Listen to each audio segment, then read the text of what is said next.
সকলে তাকে মোবারকবাদ জানাচ্ছি। মহান আল্লাহ পাক তাকে হায়াতে তৈয়বা দান করে। সকলে বলি আমিন। আল্লাহ পাক তাকে সেহাতে কুল্লিয়া দান করে। এখন বক্তব্য রাখছেন আন্তর্জাতিক খ্যাতি সম্পন্ন মুফাসসির কোরআন, তামিমুল তাবিঈন শিক্ষাবিদ, শাইখুল হাদিস এবং জয়পুর দরবার শরীফের বর্তমান পীর কামেল, আমাদের সকলের পরম শ্রদ্ধেয় আলহাজ মাওলানা আল্লামা মুফতি ডক্টর সৈয়দ এনায়েতুল্লাহ আব্বাসী সিদ্দিকী সাহেব বক্তব্য রাখছেন। জয়পুর দরবার শরীফের সুদক্ষ পরম শ্রদ্ধেয় পীর কামেল জনাব আল্লামা মুফতি ডক্টর আল্লামা সৈয়দ মুফতি এনায়েতুল্লাহ আব্বাসী সিদ্দিকী সাহেব। আমি পরম শ্রদ্ধেয় প্রধান আলোচক আল্লামা ডক্টর সৈয়দ এনায়েতুল্লাহ আব্বাসী সাহেবকে তার তথ্য নির্ভর গুরুত্বপূর্ণ আলোচনা পেশ করার জন্য বিনীত অনুরোধ করছি। إن الحمد لله والصلاة والسلام على محمد صلى الله عليه وسلم الذي بلغ الرسالة وأدى الأمانة وكشف الغمة ونصح الأمة الذي أكمل الله به قصر النبوة أي ختم الله به النبوة وحكم أن لا نبي بعده وأعلن في القرآن بالبرهان أن محمدا صلى الله عليه وسلم خاتم النبيين والمرسلين قبل 1500 سنة. أما بعد، فأعوذ بالله من الشيطان الرجيم. بسم الله الرحمن الرحيم. وإذا قيل لهم لا تفسدوا في الأرض قالوا إنما نحن مصلحون ألا إنهم هم المفسدون ولكن لا يشعرون. صدق الله العظيم وصدق رسوله النبي الكريم ونحن على ذلك من الشاهدين والشاكرين والحمد لله رب العالمين. সন্ত্রাস উগ্রবাদ নয়, সম্প্রীতি, ইনসাফ ও সহনশীলতায় ইসলাম শীর্ষ বাংলাদেশ জাতীয় মুফাসসির পরিষদ কর্তৃক আয়োজিত আজকের বাংলাদেশের গুরুত্বপূর্ণ এই জাতীয় প্রেস ক্লাবে আয়োজিত আজকের অনুষ্ঠানের সম্মানিত সভাপতি, বীর মুক্তিযোদ্ধা, বিশিষ্ট সমাজসেবক ও চিকিৎসা বিজ্ঞানী ডক্টর জাফরুল্লাহ সাহেব, উপস্থিত বীর মুক্তিযোদ্ধা জনাব ইব্রাহিম সাহাব, সদর মজলিস উস্তাজুল আসাতিজা হযরত মাওলানা সৈয়দ কামাল উদ্দিন জাফরি সাহাব, বারাকাল্লাহু ফি উমরিহি, বাংলাদেশ জাতীয় মুফাসসির পরিষদের সম্মানিত সভাপতি মুহতারাম মাওলানা বেলালী সাহাব সহ আরো যারা আছেন, সকলকে অন্তরের অন্তঃস্থল থেকে জ্ঞাপন করছি মুবারক। আজকের এই প্রোগ্রামটিতে আসা অত্যন্ত গুরুত্ব ও তার তাৎপর্য অনুধাবন করে এসেছি, কারণ বাংলাদেশ এখন একটি টার্নিং পয়েন্ট অতিক্রম করছে। ঠিক এই মুহূর্তে আমাদেরকে সিদ্ধান্ত নিতে হবে, ওলামায়ে কেরাম, ইসলামের পক্ষে সকল শক্তির করণীয় কি। আমরা যদি এই মুহূর্তে আমাদের করণীয় নির্ধারণ করতে ব্যর্থ হয়ে যাই এবং সঠিক লক্ষ্য উদ্দেশ্যে পৌঁছতে না পারি, ক্ষতি হবে ইসলামপন্থীদের। ইসলামের ক্ষতি হবে না, কারণ ইসলাম চিরকাল বিজয়ী ছিল, আছে, থাকবে। মুসলমানের ক্ষতি হবে, ইসলামপন্থীদের ক্ষতি হবে, এমনকি এক পর্যায়ে বাংলাদেশের স্বাধীনতা, সার্বভৌমত্ব বিপন্ন হতে পারে। কারণ আমরা স্থূল দৃষ্টিতে চিন্তা করলেও দেখতে পাচ্ছি বিভিন্ন বিদেশি ইন্টেলিজেন্ট ব্রাঞ্চ বাংলাদেশের দিকে দৃষ্টি দিয়েছে। এই দেশটিকে কিভাবে একটি ব্যর্থ রাষ্ট্র বানানো যায়, একটি সন্ত্রাসী রাষ্ট্র বানানো যায়, বাংলাদেশেও কিভাবে ওয়ার এগেইনস্ট টেরোরিজম, সন্ত্রাসের বিরুদ্ধে যুদ্ধের অজুহাতে আগ্রাসী পশ্চিমাদের আগমন ঘটিয়ে এদেশে খনিজ সম্পদ লুটপাট করে খেয়ে বাংলাদেশকে একটি ধ্বংস রাষ্ট্রে পরিণত করার চক্রান্ত শুরু হয়েছে, তা প্রতিহত করার জন্য আল্লাহর কোরআনের পক্ষে যে ইসলামী শক্তি, তাদেরকে ঐক্যবদ্ধ হতে হবে, যোগ্য নেতা নির্ধারণ করতে হবে। শুধু ঐক্যে চলবে না, নেতাও ঠিক মতো নির্ধারণ করতে হবে। শুধু নেতায় চলবে না, নেতার রাজনৈতিক প্রজ্ঞা প্রয়োজন আছে। সেজন্য আজকে এখানে আমি উপস্থিত হয়েছি, কারণ আমরা বিশেষ করে ওয়াজ মাহফিলে যারা কথা বলি, দিনে রাতে, আপনারা জানেন আমি প্রায় 14 সাল থেকে দিনে প্রোগ্রাম করি, আলহামদুলিল্লাহ। দিনে হোক রাতে হোক কোরআন কারীমের বরকতে কোথাও কোথাও তো লাখো জনতার উপস্থিতি ঘটে, সেখানে হাজার হাজার মানুষকে চিন্তার বিনিময় করিয়ে যে কল্যাণ পেতে পারি আমি, বাংলাদেশের যারা cream Islamic scholar, Islamic spokesman যারা আপনারা এখানে আছেন, বিশেষ করে ডক্টর জাফরুল্লাহ সাহেবের মতো ব্যক্তিত্ব এবং আমাদের ইব্রাহিম সাহেব, বীর মুক্তিযোদ্ধা, একদম সলিড খাঁটি, দনজন বীর মুক্তিযোদ্ধা, ফরমালিন মুক্ত মুক্তিযোদ্ধা।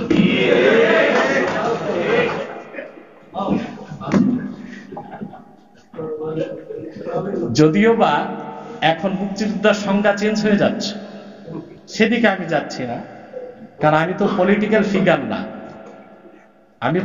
ফিগার না, পলিটিক্সের কথা বলবো না, আমি রাজনীতি করি না, তবে রাজনীতিকে পর্যবেক্ষণ করি। আমি রাজনীতি করি না, তবে রাজনীতি আমার অধীনস্থদেরকে শিখাই।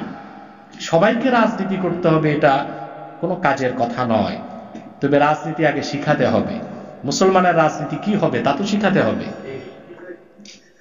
সেজন্য আজকে কিছু জরুরি কথা বলতে হচ্ছে আমাকে। প্রথম হচ্ছে, আমি এই রেসালাটা দেখেছি, এখানে খুব সুন্দর প্রবন্ধ লেখা হয়েছে, তো দুঃখ পেয়েছি সারা প্রবন্ধটির কোথাও সন্ত্রাসের কথা আছে, উগ্রবাদের কথা আছে, সম্প্রীতির কথা আছে, ইনসাফের কথা আছে, জিহাদ শব্দটি কেন নাই? তাহলে কি আমরা জিহাদ শব্দ উচ্চারণ করতে ভয় পাচ্ছি? কেন? জিহাদের ব্যাখ্যাটা দিলেই তো যারা জিহাদকে সন্ত্রাস বলে তাদের মগজ ধোলাই হয়ে যায়। এখন আমরা যদি পশ্চিমাদের মিডিয়া সন্ত্রাসের কারণে কোরআন কারীমের একটি, সুবহানাল্লাহ, এত বড় একটি বিষয় কেতাল ও জিহাদের নামটি উচ্চারণ করতে ভুলে যায়, তো নিশ্চয়ই আল্লাহর আদালতে আমরা মুনাফিক, আর মুনাফিকদেরকে আল্লাহ সাহায্য করেন না, কারণ আল্লাহ তাআলা বলেছেন সাহায্যের জন্য মুমিন হতেই হবে। আমি চাই এটা সংশোধন করতে হবে। এবার আসুন সন্ত্রাস নিয়ে কিছু কথা বলছি। সন্ত্রাসের সংজ্ঞা আপনি এনসাইক্লোপিডিয়া ব্রিটানিকা, অক্সফোর্ড ডিকশনারি দেখবেন কেউ দিতে পারে নাই। মুহাম্মদ সাল্লাল্লাহু আলাইহি ওয়াসাল্লাম ১৫০০ বছর আগে। আপনি যদি পৃথিবীর ডিকশনারিগুলো খুলেন যে what is the definition of terrorism, তার এক একজন এক এক কথা লিখেছে। মূল কথা হচ্ছে the violence of rules and regulation and destroying the normal position and climate, নিয়ম কানুন শৃঙ্খলা ভঙ্গ করা, স্বাভাবিক পরিবেশকে নষ্ট করা সন্ত্রাস। এটা তারা সংজ্ঞা দিয়ে থাকে। এবং এই সন্ত্রাসটা আমাদের দেশে যারা মিডিয়া কর্মী, অধিকাংশ বুদ্ধিজীবী, তাদের দূরবীনটা শুধু ইসলামপন্থীদের দিকে থাকে। তারা কি কি সন্ত্রাস করল? কেন সন্ত্রাস কি শুধু ইসলামপন্থীদের দিয়েই হয়? আপনি ইন্টারন্যাশনাল আর্টিকেল গুলো দেখুন, তার স্পষ্ট লিখেছে that terrorism has been practised with both rightist and leftist activities.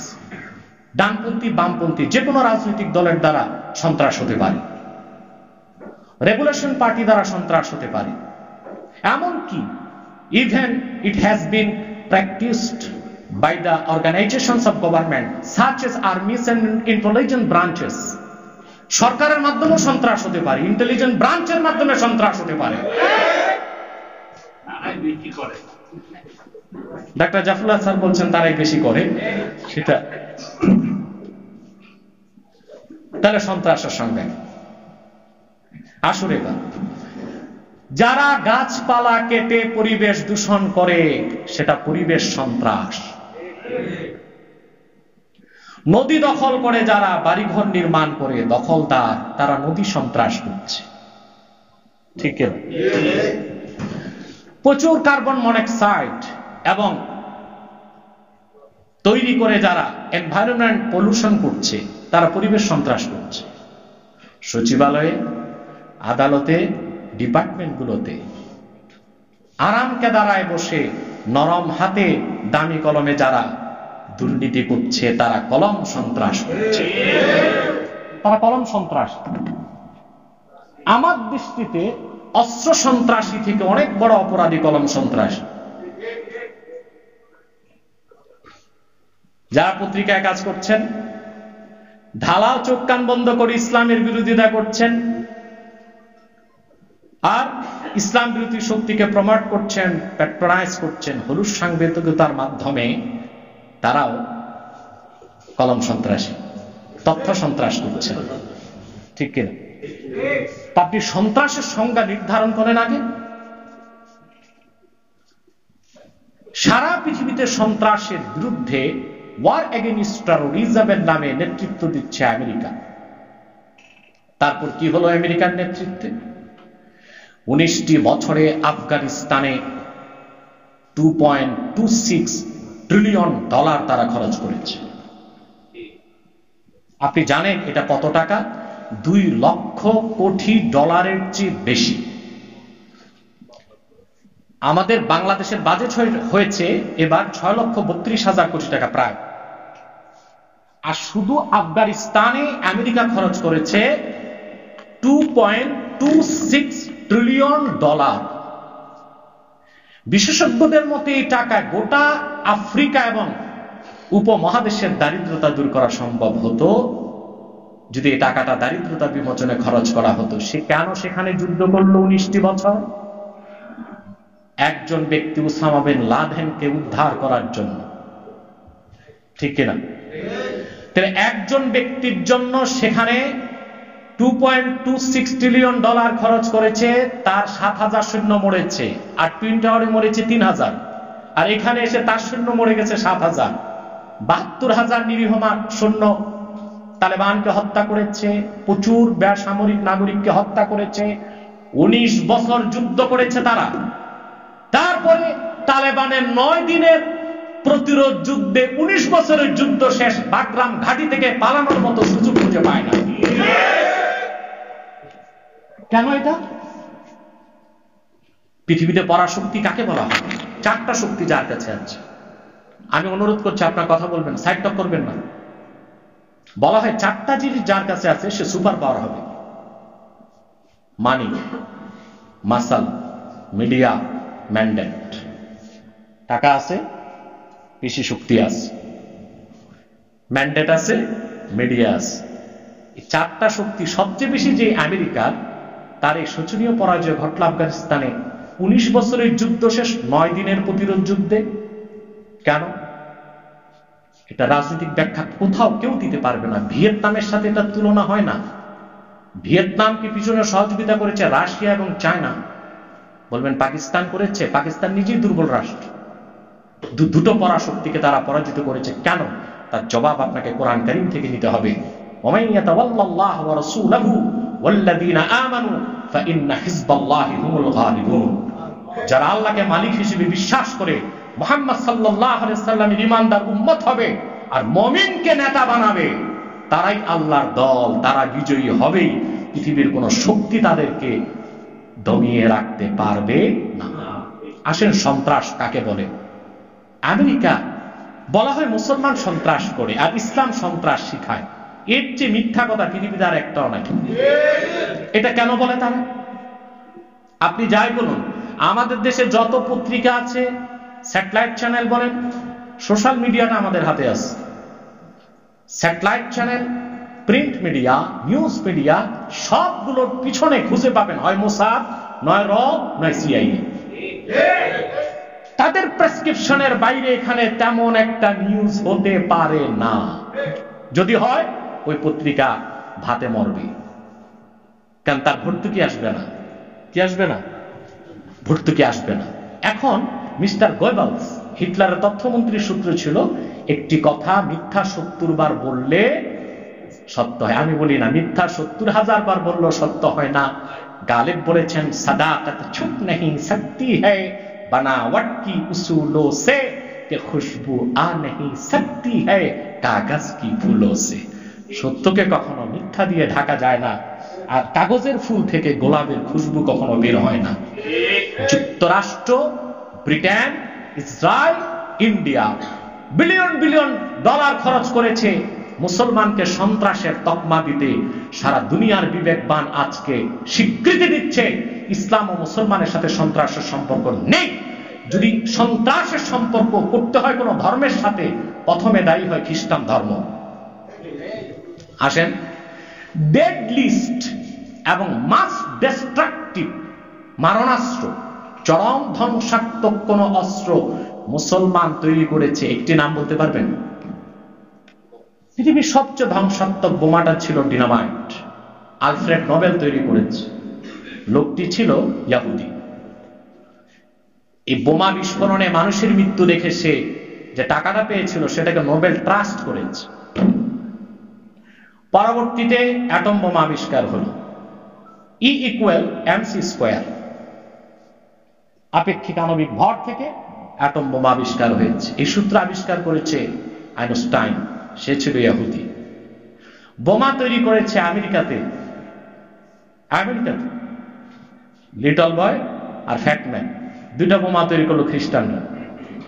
তারপর বোমা দুইটাকে বহন করলো খ্রিস্টানরা। জাপানে যে হিরোশিমা নাগাসাকিতে বোমা নিক্ষেপ করে 2 দিনে প্রায় 6 লক্ষ মানুষ হত্যা করেছে, বোমা আবিষ্কার করলো ইহুদি, বোমা তৈরি করলো খ্রিস্টান, বোমা ফেললো খ্রিস্টান, লাখ লাখ মানুষকে মারলো খ্রিস্টান আর ইহুদিরা, আর সন্ত্রাসী হয়ে গেল মুসলমান। প্রথম বিশ্বযুদ্ধে, দ্বিতীয় বিশ্বযুদ্ধে অক্ষ শক্তি, মিত্র শক্তি, কোন একটা পক্ষে কোন মুসলিম নেতৃত্ব ছিল না, ছিল খ্রিস্টান নেতৃত্ব, ছিল বৌদ্ধদের নেতৃত্ব, ছিল ইহুদিদের নেতৃত্ব। তাহলে সন্ত্রাসের সাথে কোন ধর্মের যদি সম্পর্ক নাই, আমি বলি যদি থাকে, তাহলে বলতে হবে ইহুদি, বৌদ্ধ, খ্রিস্টান, ইহুদি, ইসলাম ও মুসলমানের সন্ত্রাসের সাথে কোনো সম্পর্ক নেই। ইসলাম সন্ত্রাসের সংজ্ঞা কি দিয়েছে? আল্লাহ পাক বলেছেন অবিশ্বাসীদের ব্যাপারে, ইযা কিলা লাহুম লা তুফসিদু ফিল আরদ, এই পৃথিবীতে তোমরা ফাসাদ করো না, বিপর্যয় করো না, বিশৃঙ্খলা সৃষ্টি করো না। তারা বলেছে ইন্নামা নাহনু মুসলিহুন, আমেরিকা যেমন বলছে। আল্লাহ বলেছেন কাফেররা তাদের অবিশ্বাসীদের, মানে যেটা বাংলায় বলে চোরের মার বড় গলা, সব সন্ত্রাস তারাই করে, আবার তারাই বলে আমরা পৃথিবীতে কল্যাণ চাই, আমরা তো টেরোরিজমকে বন্ধ করতে চাই। তারপর টেরোরিজম বন্ধ করতে যে দ্বিতীয় বিশ্বযুদ্ধ, প্রথম বিশ্বযুদ্ধে তোমরা প্রায় 16 কোটি মানুষ মারলা, তারপর আমেরিকার নেতৃত্বে ভিয়েতনামে 20 লাখ মানুষ মারলা, উপসাগরীয় যুদ্ধে তোমরা শুধুমাত্র ইরাকে তোমাদেরই আবিষ্কৃত ইহুদি মোসাদের একটি মিস ইনফরমেশন শুনলা যে ইরাকে প্রচুর কেমিক্যাল উইপন আছে, রাসায়নিক অস্ত্র আছে। তোমরা 2500 বছরের সভ্যতার লালন ভূমি ইরাককে তছনছ করেছ, 22 লক্ষ মানুষকে উপসাগরীয় যুদ্ধে তোমরা হত্যা করেছ, সারা দুনিয়ায় তোমরা সন্ত্রাসকে প্যাট্রোনাইজ করেছ, আর মানুষের রক্তে ভূপৃষ্ঠকে রঞ্জিত করেছ। আর তোমরাই বলছো আমরা ওয়ার এগেইনস্ট টেরোরিজম করছি, আমরা সন্ত্রাসের বিরুদ্ধে যুদ্ধ করছি। এই অবিশ্বাসীদের চরিত্রের কথা আগেই বলে দিয়েছেন, আলা ইন্নাহুম হুমুল মুফসিদুন, ওরা যারা কল্যাণের কথা বলে, শান্তির কথা বলে, হিউম্যান রাইটস, মানবাধিকারের কথা বলে, এরাই আসল সন্ত্রাসী, এরাই আসল বিপর্যয় সৃষ্টিকারী। ওয়ালাকিন লা ইয়াশউরুন, কিন্তু তারা তো অনুধাবন করে না। অতএব পশ্চিমারা সন্ত্রাসের যে সংজ্ঞা দেয় সেটা আমরা মানতে পারি না। ইসলামে সন্ত্রাস নেই, ইসলামে সহিংসতা নেই। ইসলাম সম্প্রীতিকে, সম্প্রীতি, সভ্যতা শিক্ষা দিয়েছেন, বিশ্ব মানবতার মুক্তি। আমি একটা তথ্য দিচ্ছি, রাসূল করিম সাল্লাল্লাহু আলাইহি সাল্লামের জামানায় 1000 বছর আগে গাজওয়া, সারিয়া, জুয়ুশ এবং বুরুস সব মিলিয়ে যুদ্ধ হয়েছে প্রায় 60-এর অধিক। কতগুলো যুদ্ধ? আমাদের ইব্রাহিম স্যার খুব সুন্দর বই লিখেছেন, ব্যাটল অফ ইসলাম। এই তথ্যগুলো ওনাকে আরো সমৃদ্ধ করবে। মোট 60-এর বেশি যুদ্ধ হয়েছে। আপনি অবাক হবেন, আল্লাহর হাবিব মুহাম্মদ সাল্লাল্লাহু আলাইহি ওয়াসাল্লামের নূরের জামানায় 60টির মতো যুদ্ধে 10 বছরে মানুষ নিহত হয়েছে মাত্র 1018 জন। এর কি চিন্তা করা যায়? ইসলামের পক্ষে এবং বিপক্ষে মোট মানুষ নিহত হয়েছে 1018 জন। তাহলে রাসূল করিম সাল্লাল্লাহু আলাইহি ওয়াসাল্লাম যে কিতাল, যে জিহাদে শিক্ষা দিয়েছেন সেটা মানুষ হত্যার জন্য নয়, সেটা মানবতা প্রতিষ্ঠার জন্য, সেটা সন্ত্রাসের জন্য নয়, সেটা সন্ত্রাস নির্মূল করার জন্য, সেটা নারীর অধিকার প্রতিষ্ঠা করার জন্য, মা বোনদের সম্ভ্রমকে রক্ষা করার জন্য, মুসলিম স্টেটের স্বাধীনতা সার্বভৌমত্বকে রক্ষা করার জন্য। সেজন্য মানুষ মারা গিয়েছিল মাত্র 1018 জন। অথচ সেই যুগে ইসলামের ঠিক কিছুকাল পূর্বে বখতে নাসার বাইতুল মুকাদ্দাসে হামলা করেছিল। সেই যুদ্ধে 7 লক্ষ ইহুদিকে হত্যা করেছিল বখতে নাসার। সে যুগে তো হত্যা ছিল, রাজধানী ছিল। রোমান বাইজেন্টাইনরা আবার হামলা করলো বাইতুল মুকাদ্দাস ইহুদিদের উপর, লক্ষ লক্ষ মানুষকে তারা হত্যা করেছে। সে হত্যা, সন্ত্রাস, খুনকে বন্ধ করতে ইসলাম ইনসাফ দিয়েছে, সেটা হলো জিহাদ ও কিতাল। সেই সত্যটা আমাদের তুলে ধরতে হবে। পশ্চিমাদের প্রোপাগান্ডায় আমরা যদি আমাদের কথাগুলো ভুলে যাই আর বাদ দিই, তাহলে আমরা তো মুমিনের খাতায় নাম থাকবে না। তো আল্লাহ সাহায্য কেমন করে পাবো আমরা? পশ্চিমাদের যে ডাইস, ওটাই ঢুকা যাবে না। পশ্চিমাদের ডেমোক্রেসি মুসলমানের জন্য না। পশ্চিমাদের ডেমোক্রেসি আমরা মিশরে পাই নাই। 80 বছর রাজনীতি করে ইখওয়ান ক্ষমতায় গিয়েছে, সেখানে সিসির মাধ্যমে সামরিকতন্ত্র জারি করেছে পশ্চিমারা। তখন ডেমোক্রেসি মুসলমানের জন্য তারা অ্যাপ্লাই করে নাই, তা আলজেরিয়ায় করে নাই। বাংলাদেশে কি ডেমোক্রেসি আছে? বাংলাদেশে যে গণতন্ত্র চলছে, এটা কি গণতন্ত্র? আমি আমি আমি আমি ব্যক্তিগতভাবে গণতন্ত্র বিশ্বাস করি না, আমি খেলাফতে বিশ্বাস। কোন কালে খেলাফত কায়েম হবে আমার স্বপ্নই থাক, কিন্তু আমি সেই আইডিওলজি থেকে এক চুল সরব না ইনশাআল্লাহ। কেন? গণতান্ত্রিক ভাবে ইখওয়ান ক্ষমতায় গেল মিশরে, ইখওয়ানকে 1 বছর ক্ষমতায় থাকতে দেওয়া হয় নাই। সেখানে গণতন্ত্র দরকার নাই। সেখানে পশ্চিমাদের দৃষ্টিতে সিসি হচ্ছে একনায়কতন্ত্র, রাজতন্ত্র, সামরিকতন্ত্রটাই বৈধ। বাংলাদেশে গণতন্ত্রের দরকার নাই। এখন চলতেছে এই দেশে দ্য ডেমোক্রেসি অফ মেকিয়াভেলি। মেকিয়াভেলিটা চলতেছে বাংলাদেশ। এটা ওনারা জাফরুল্লাহ স্যার বলতে পারবেন ভালো, ইব্রাহিম স্যার বলতে পারবেন ভালো। যে গণতন্ত্রটা বাংলাদেশে এখন চলছে, এটা হচ্ছে মেকিয়াভেলির গণতন্ত্র। অর্থাৎ যত পারো জনগণকে ধোঁকা দিয়া, বোকা বানায়া ক্ষমতার লংজিভিটি বাড়াইতে থাকে, এটা বাংলাদেশে চলতেছে। তাহলে আমরা এই পশ্চিমাদের গণতন্ত্রের সংজ্ঞা কেন নিব? তাদের হিউম্যান রাইটস, মানবাধিকারের সংজ্ঞা কেন নিব? তাদের সন্ত্রাসের সংজ্ঞা আমরা কেন নিব? আমাদেরকে সন্ত্রাসের সংজ্ঞা নিতে হবে কোরআন হাদিস থেকে, সন্ত্রাসের সমাধানটাও নিতে হবে কোরআন হাদিস থেকে, ঠিক কিনা? আল্লাহর আখিরি নবী, নবীগণের মাথার তাজ নূর নবী মুহাম্মদ সাল্লাল্লাহু আলাইহি ওয়াসাল্লাম ১৫০০ বছর আগে যে পরিপূর্ণ জীবন বিধান দিন ইসলাম দিয়েছেন তা পরিপূর্ণ। সেখানে রাজনৈতিক আদর্শ আছে, সেখানে সন্ত্রাসের বিরুদ্ধে কিভাবে কাজ করতে হবে তা খুঁজে নিতে হবে, সেখানে আমাদের আইন ও কানুন, দেওয়ানি, ফৌজদারি, মানবাধিকার, নারীর অধিকার, শিক্ষার অধিকার কি হবে তা সেখান থেকে আমাদেরকে নিতে হবে। অথবা আমাদেরকে এই তাগায়্যুর, পরিবর্তনের জন্য মানহাজ সালাফিকে নিতে হবে। সেই পরিবর্তনটা আমাদের নিতে হবে, মানহাজ সালাফিকে গ্রহণ করতে হবে। সেটা আব্রাহাম লিঙ্কন থেকে দরকার নাই নেওয়ার, সুযোগও নাই নেওয়ার। জর্জ ওয়াশিংটন থেকে, পিথাগোরাস থেকে, অ্যারিস্টটল থেকে, পশ্চিমাদের থেকে আমাদের নেবার দরকার নাই। ইসলাম যেটা দিয়েছে সর্বোন্নত, সর্বোত্তম, সবচেয়ে পরিপূর্ণ এবং যার উপরে কিছু নাই, দ্য ফাইনাল ডিসিশন।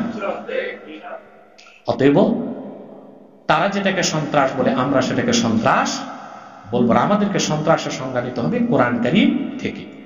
সহনশীলতা, সম্প্রীতি ইসলামের চেয়ে বেশি কে শিখায়? পৃথিবীর যে দেশগুলোতে ইসলাম পৌঁছেছে আপনি দেখুন, কখনো জবরদস্তি হয়েছে কোন ঐতিহাসিক দেখাতে পারবে? ওসমানী খেলাফত যখন প্রতিষ্ঠিত হলো, 1,70,00,000 বর্গ কিলোমিটার এলাকায় ওসমানী খেলাফত যখন ছিল, গোটা অর্ধেক এশিয়া, অর্ধেক ইউরোপ, অর্ধেক আফ্রিকা, ওসমানীগণের ইতিহাসে কেউ দেখাতে পারবে না জোর করে মুসলমানরা কোনো অমুসলিমকে জবরদস্তি মুসলমান করেছে, কেউ দেখাতে পারবে না। ইসলাম বাড়াবাড়িকে পছন্দ করে না। রাসূল করিম সাল্লাল্লাহু আলাইহি ওয়াসাল্লামের হাদিস আছে, বাশশিরু ওয়ালা তুনাফিরু, ইয়াসসিরু ওয়ালা তুআসসিরু। ইসলাম হচ্ছে দ্বীনুস সামহা, পুরাটাই সম্প্রীতি, পুরাটাই হচ্ছে দয়ায় ভরা। তবে ইসলামের ক্ষেত্রে ইনসাফকে প্রাধান্য দিয়েছে, আর সেই ইনসাফ প্রতিষ্ঠার জন্য কিতাল ও জিহাদকে ইসলামী আইন ও কানুনকে, শরঈ বিধানকে, ইসলাম কায়েম করাকে উম্মাহের উপর ফরজ করে দিয়েছে, ব্যক্তিগতভাবেও রাষ্ট্রীয়ভাবেও। আল্লাহ পাক বলেছেন, আল্লাযীনা ইম্মাক্কান্নাহুম ফিল আরদি আকামুস সালাহ ওয়া আতাউয যাকাত ওয়া আমারু বিল মারুফ ওয়া নাহাউ আনিল মুনকার ওয়ালিল্লাহি আকিবাতুল উমুর। যদি আমি মুসলমানদেরকে রাষ্ট্রীয়ভাবে ক্ষমতাবান করি, তারা নামাজ কায়েম করবে, তারা যাকাত আদায় করবে, সৎ কাজে আদেশ করবে, অসৎ কাজে বাধা দিবে।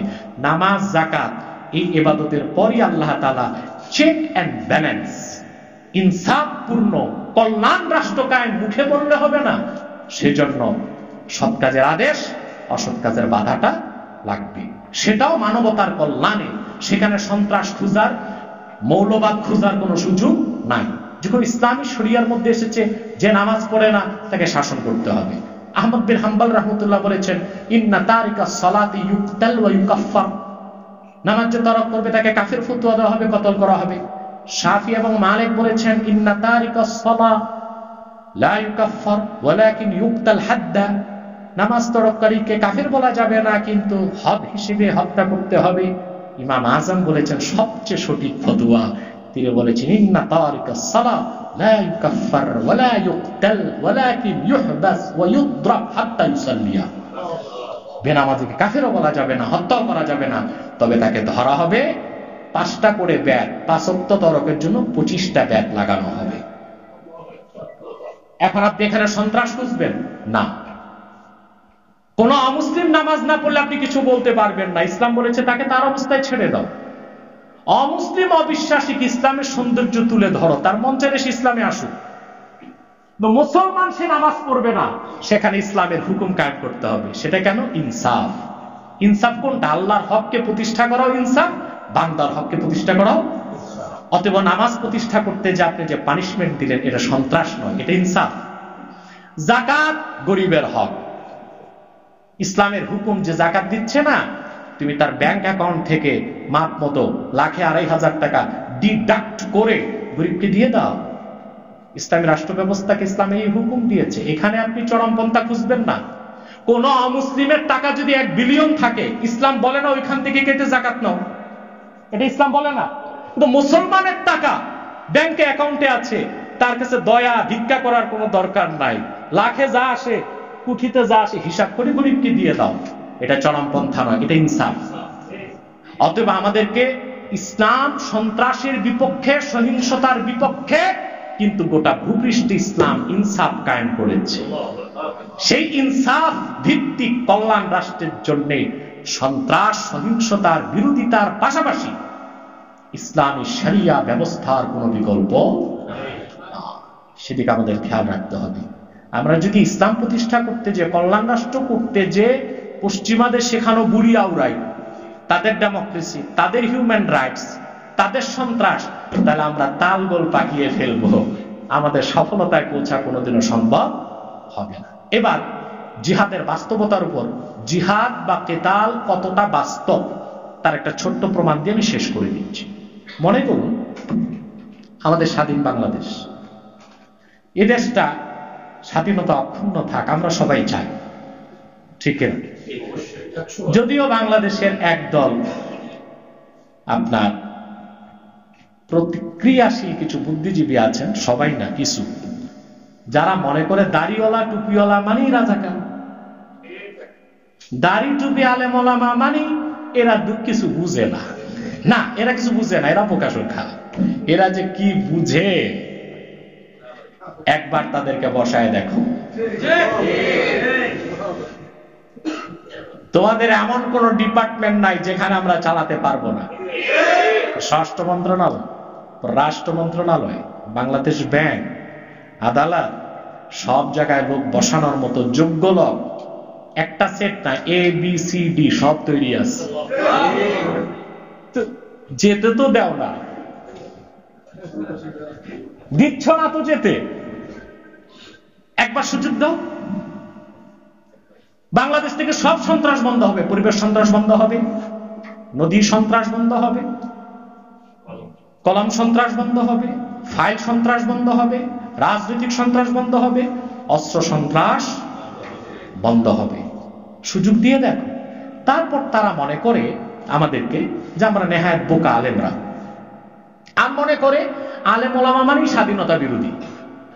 আল্লাহর পবিত্র সত্তার শপথ করে বলছি, বাংলাদেশের স্বাধীনতায় যদি আঘাত আসে, এদেশ ইসলামপন্থীরাই বুকের রক্ত দিতে প্রথম সারিতে থাকবে।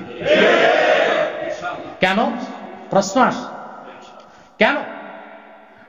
তোমরা যারা বিভিন্ন ইন্টেলিজেন্ট ব্রাঞ্চে মাথা বিক্রি করে রেখেছো, তোমরা তো বর্ডার গুলোতে দৌড়াবা। কোথায় দৌড়াবে? বর্ডারে দৌড়াবে। কিভাবে দাদার বাড়ি যে লুকানো যায়, ঠিক কিনা? আমরাই রক্ত দিব। কেন দিব? কেন? এটা একটা মুসলিম রাষ্ট্র। এই মুসলিম রাষ্ট্র না, হুব্বুল ওয়াতান মিনাল ঈমান, এটা মওযু হাদিস। এই হাদিসটা আমরা বলবো না, এটা হাদিসটা মওযু। সব মুহাদ্দিস একমত, কিন্তু বলতেছি এটা তো একটা মুসলিম রাষ্ট্র।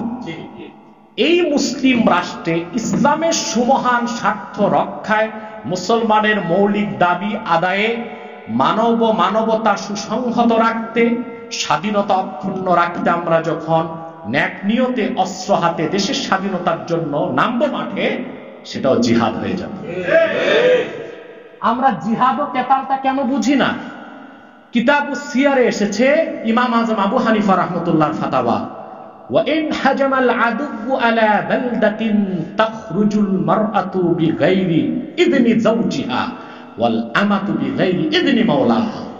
যদি কোনো মুসলিম রাষ্ট্রে শত্রু প্রবেশ করে স্বাধীনতা নষ্ট করতে, সে দেশের মুসলিম নারীদের উপর ফরজ হয়ে যাবে স্বামীর অনুমতি ছাড়া যুদ্ধে চলে যাবে। বান্দি দাসীদের উপর ফরজ হয়ে যাবে তার মালিকের অনুমতি ছাড়া যুদ্ধের ময়দানে চলে যাবে। এটাও তো জিহাদ, এটাও তো কেতাল। অতএব ইসলামের সুমহান স্বার্থ রক্ষায়, মুসলমানদের মৌলিক দাবি আদায়ে, শিরক কুফর মুক্ত সমাজ গঠনে, ইনসাফপূর্ণ খেলাফত এবং কেতাল ও জিহাদের কোনো বিকল্প নেই। সেটাই আমাদের লক্ষ্য এবং উদ্দেশ্য হতে হবে। নিরাশ হবার কিচ্ছু নাই। আমরা কেন নিরাশ হই? আমরা লোহার বুট চাবানোর মতো কোনো দাঁত পৃথিবীতে নাই। রাশিয়ারও নাই, আমেরিকারও নাই। তা আমরা মধ্য এশিয়াতে দেখেছি। নামটা নিতে হবে? আর মধ্য এশিয়া কোন দেশটা বলতে হবে? 19 বছরের সবকিছু বুমেরাং করেছে 9 দিনে তারা। $2.26 ট্রিলিয়ন সবকিছুকে তছনছ করে দিয়েছে।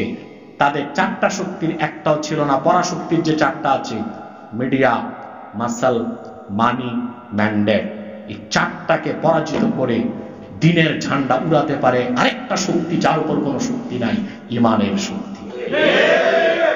আমি ধন্যবাদ জ্ঞাপন করছি মাওলানা বেলালী সাহেবকে। মারুফুল্লাহ সাহেব তো আছে, আমি জানি না উনি এখনো আছে মুফাসসির পরিষদে। আমার অনেক মহব্বতের লোকজন আছে। আর আমি এই সকলকে ধন্যবাদ জ্ঞাপন করছি। আমিও সুফি ফেরদৌস খানের জন্য দোয়া চাই। এর একটি নীরবে কাজ করে যাচ্ছে, আল্লাহ তাকেও কবুল করুক, বলুন আল্লাহুম্মা আমিন। আর আমি মুফাসসির পরিষদকে অনুরোধ করব যে আমাদের যারা বক্তা বাংলাদেশে, যারা ইসলামের পক্ষে কথা বলে, তাদের কোয়ালিটিকে গ্রো করতে হবে। সেজন্য এই মোহতারাম মাওলানা কামাল উদ্দিন জাফরি সাহেব সহ মুরব্বী আলেম যারা আছেন, ওনাদের তত্ত্বাবধানে আমি চাই মুফাসসির পরিষদে যারা আছে, যারা আমাদের তরুণ ভাই কথা বলছে মাঠে, তাদের কোয়ালিটিকে গ্রো আপ করতে হবে।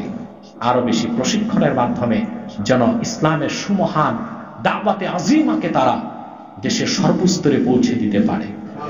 আমি এখন দোয়া করবেন, দুভাবেই কাজ করছি। বাংলাদেশের মাথা যারা, এটা আমাদের জাফরুল্লাহ স্যারের মতো, এবং ওই ইব্রাহিম সাহেব তো আলহামদুলিল্লাহ, উনি কেউ বুঝবে না মাদ্রাসায় পড়ে নেই, মাশাআল্লাহ। ওনার একটাই মাইনাস, দাড়িটা রাখলে আমরা ওনার একেবারে নাতা মারাই ফেলব ইনশাআল্লাহ। এত সুন্দর কথা তিনি বলেন, বুঝার কোনো উপায় নাই। তিনি মাদ্রাসায় পড়েন নাই, এবং তিনি এইসব মুক্তিযোদ্ধাদেরকে দেখলে আমাদের ভালো লাগে, যারা এরাই আলহামদুলিল্লাহ এদেশের স্বাধীনতার জন্য এদের যে অবদান, এটা আমরা কোনোদিন পূরণ করতে পারবো না। আল্লাহ আমাদের সকলকে কবুল করুন। ওয়াখির দাওয়ানা আলহামদুলিল্লাহি রাব্বিল আলামিন। আসসালামু আলাইকুম ওয়া রাহমাতুল্লাহি তাআলা ওয়া বারাকাতুহু। করে দেই, সেই লক্ষ্যে আমি এখানে আবার দাঁড়িয়েছি। প্রথম কথা হচ্ছে যে নামাজ পড়বে না তাকে কেন বেদ দেওয়া হবে? আমি ব্যাখ্যা করে দিয়েছি, কোন অমুসলিমকে মারা যাবে না, কেন তুমি নামাজ পড়ো না। কিন্তু মুসলিম থেকে কেন মারতে হবে নামাজ না পড়লে? সেনাবাহিনী যদি যখন ক্যান্টনমেন্টে ট্রেনিং নেয়, তখন সেনা সদস্যদেরকে কেন পিটান আপনারা ট্রেনিং নেওয়ার সময়?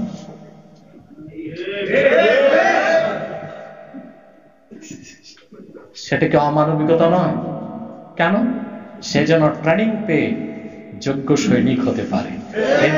এর জন্য নামাজ না পড়লে, ওটা সেনাবাহিনীর ট্রেনিং, 5টা করে ব্যাট লাগাতে হবে যেন সে ট্রেন্ড আপ হয়ে যায়। 2, মা বোনদেরকে আসতে দিনে আমরা উগ্রবাদে বিশ্বাসী নই। ব্যক্তিগতভাবে আমি যখন সৌদি আরবে নিয়ম, বিন সালমানের অনেক কিছুতে আমরা একমত না, সে ভুল করছে, কিন্তু মহিলাদেরকে যে ড্রাইভিং এর সুযোগ দিয়েছে, এটা ইসলামে জায়েজ আছে। মহিলারা ড্রাইভিং করতে পারবে, এটা নসে হাদিস দিয়ে সাব্যস্ত। যেমন বুখারী শরীফে এসেছে, রাসূল করিম সাল্লাল্লাহু আলাইহি ওয়াসাল্লাম এক সাহাবীকে বলেছেন, তুমি বেঁচে থাকলে দেখবা তারতাহিলু বিনাল হেরা হাত্তা তাতুফাল কাবা, একজন মহিলা ইয়ামানের হেরাত থেকে একা একই উটে সওয়ার হয়ে কাবাগর তওয়াফ করতে আসবে। তাহলে বোঝা যায় একজন মহিলা যদি একা একই 1000 কিলোমিটার উটে চড়ে আসতে পারে, তো মহিলার ড্রাইভিং করতে কেন পারবেন? মহিলারা চাকরি করবে, ব্যবসা করবে, সব করবে, পর্দার সাথে করবে। কিন্তু আমরা এখানে আসতে দেই নাই কেন? প্রশ্ন আসে না, মহিলাদেরকে কেন আসতে দেই নাই? পর্দার সাথে তো আসতে দিতে পারতাম, এটা আক্ষেপ না। আমি যখন ঢুকতেছি আপনাদের এখানে হলে, আমার কাছে ফোন এসেছে, বাংলাদেশে যিনি ইসলামের ব্যাপক প্রচার করে যাচ্ছেন, খ্রিস্টান মিশনারির বিরুদ্ধে কাজ করে যাচ্ছেন, আপনারা শুনলে কষ্ট পাবেন, এখন মাওলানা জুবায়ের গতকাল নিখোঁজ হয়েছে। একজন আলেম যেখানে নিখোঁজ হয়ে যায়, পুরুষ মানুষ, মহিলাকে কোন ভিত্তিতে আমরা ছাড়বো এখানে আসতে? সেই নিরাপত্তার ব্যবস্থা করুন আপনারা। আমাদের মা বোনদের এখানে আসারও যাওয়ার নিরাপত্তা নিশ্চিত করুন, যে তারা নিরাপদে চরিত্র সম্ভ্রম নিয়ে আসতে পারবে, ফিরতে পারবে। তাহলে আমরা মহিলাদেরকে দাওয়াত করে এখানে বসে।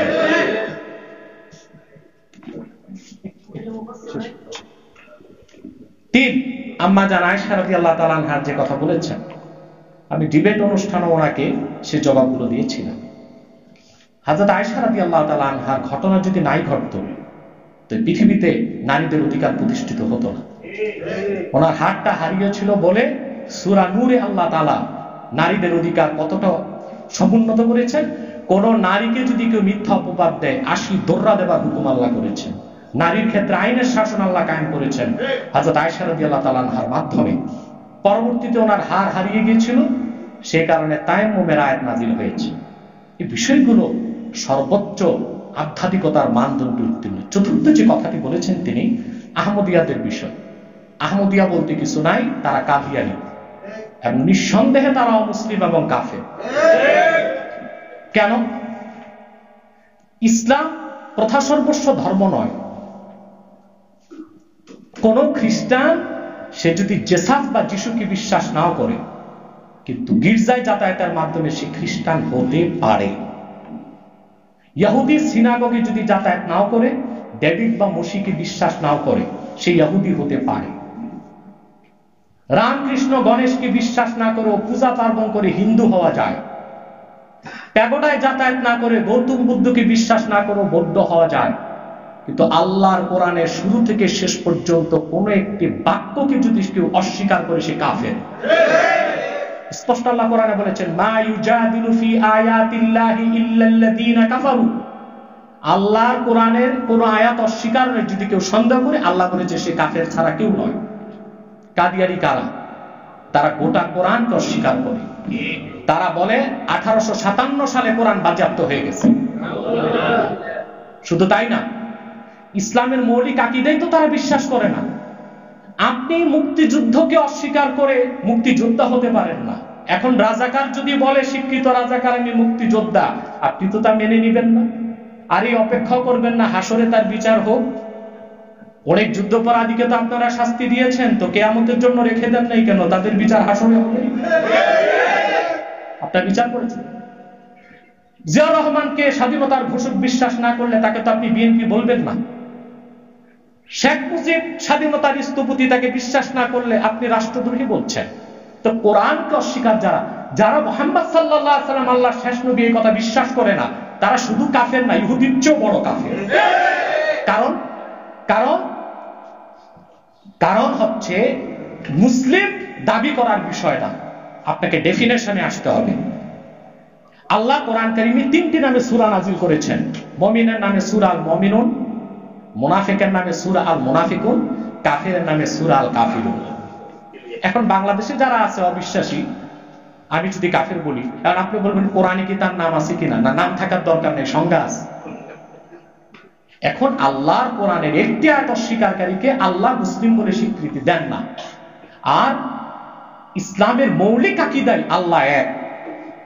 এখন কেউ যদি বলে আমি আল্লাহকে বিশ্বাস করি কিন্তু এক বলে বিশ্বাস না করে, সে মুসলিম না, সে মুশরিক, কাফের। সে ঠিক সেভাবে মুহাম্মদ সাল্লাল্লাহু আলাইহি ওয়াসাল্লাম আল্লাহর রাসূল এতটুকু বিশ্বাস করলে হবে না, বরং আল্লাহ তাআলা আখিরি নবী মুহাম্মদ সাল্লাল্লাহু আলাইহি ওয়াসাল্লামকে ১৫০০ বছর আগে প্রেরণ করে নবুয়ত ও রিসালাতের দরজা চিরতরে বন্ধ করে দিয়েছেন। ওনার পরে আজ পর্যন্ত কোন প্রকারই নবী কিংবা রাসূল পৃথিবীতে আসে নাই, এখনো নাই, কিয়ামত পর্যন্ত আসবে না। এই আকীদার নাম আকীদা খাতমে নবুয়ত। এটা যে বিশ্বাস করবে না তার সে কাফের, সে অমুসলিম, তাকে আহমদী বলা যাবে না, মুসলিম বলার তো প্রশ্নই আসে না।